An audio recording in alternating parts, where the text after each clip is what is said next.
Kailash Chandra, Volume 12, Transcription number 255. Start. Mr. Speaker, sir, before the House rose yesterday, I was expressing myself mainly on 3 points. With your permission, sir, I will recapitulate briefly the points I made yesterday to get into a sequence. I was referring to the necessity of a concentrated effort on the part of the government to devise and introduce a scheme by which the urge of the younger people of our nation for military training may be satisfied.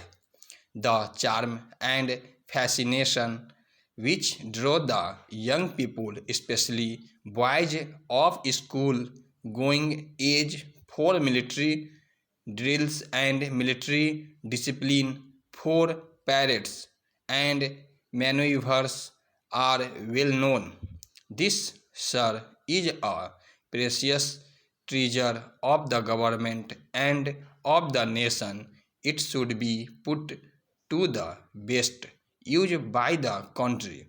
Our experience in the part has, however, been that this urge unfortunately was exploited by certain interested parties for ulterior motives, but that it can be put to the best use for the nation cannot be denied, and as such I believe that if the government devise a scheme whereby either through some suitable military officers or through the police officers or even through other qualified persons in various states, a drive is made to train our young people in the art of bearing arms and going in for military drills and discipline. It will be very fitting for the needs of the times. Secondly, I referred to the integration of the state's forests into the overall setup of the Indian Army after the accomplishment of the marvelous and almost impossible task of integration of as many as 562 princely states into the various provinces or into states unions, it is only to be expected that the states forests which are scattered over all these states should be incorporated into the bigger unit of the Indian Army. They should form part and parcel of it. As such, it is only proper that there should have been some provision in the defense budget for that purpose, so that a beginning could have been made in this direction. Thirdly, I was referring to the mass of prejudice and superstition and prevails in certain foreign countries about our social customs and institutions. It has to be painfully observed that during the course of the slavery of 200 years of our country, a ruthlessly distorted picture of our country was presented to the world. Therefore, it is only proper that all the harm and damage that has been done to our reputation by notorious writers should be undone now, and a concerted effort should be made that all the prejudice that exists in foreign countries about our manners and social customs, about our culture and civilization should be removed. it would be not only in the best interests of our nation and country and in keeping with our prestige, but it would also pave the way for international peace, amity, and goodwill. In this connection, I would suggest that the education department should publish literature and do propaganda in order to remove all these various whims and superstitions and reign supreme today in foreign countries about us.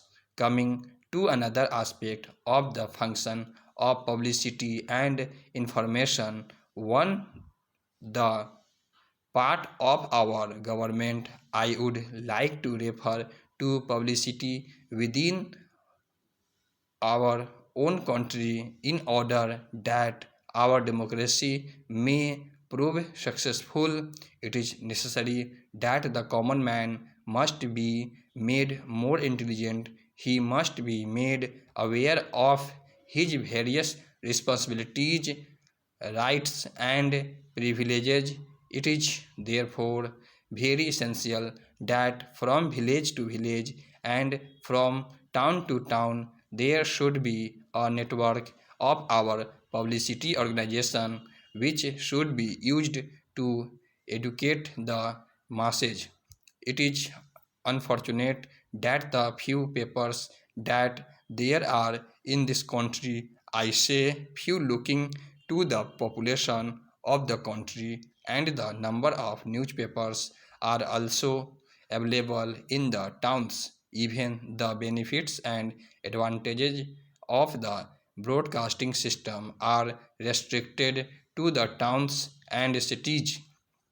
It could have been planned that a number of radio sets to begin with, say 1000 or 2000, are distributed to make a modest beginning in Delhi. They could have been supplied free of cost to the villages and could have been so organized that all the broadcasting programs meant for the rural population could be listened to by them. I understand that some steps have been taken in this direction, but it is only proper that if out of every four men in the United States or in the United Kingdom, one possesses a radio or a motor car, it is necessary that in at least every village in our country there should be a radio set. This bill particularly applies to drugs and food industries. Let us examine the present position regarding the chemical and pharmaceutical industry. Thirdly, years ago, the pharmaceutical industry was merely doing processing, but there has been a considerable development in this regard. In 1918, the production came to rupees 500 crores stops.